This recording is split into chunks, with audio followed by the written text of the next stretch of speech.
ये वीडियो देखो।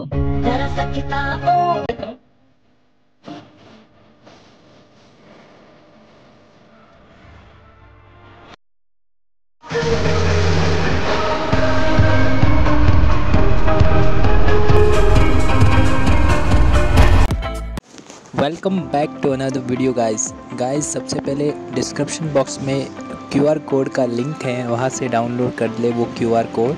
And then आपको वीएन में आकर के स्कैनर करके क्यूआर कोड को स्कैन कर लेना है। एंड देन जो टेम्पलेट आएगा उसको यूज़ करना है। एंड देन यहाँ पे जो भी आपका अच्छा फ़ोटो है वो आप यूज़ कर सकते हैं।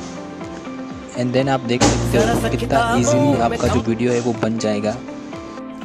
देखते हैं वीडियो कैसा क्रिएट हुआ है। जरा सा किताबों में कम ध्यान है, ज्यादा तेरे ख्यालों में है। Subscribe the channel, like the video guys.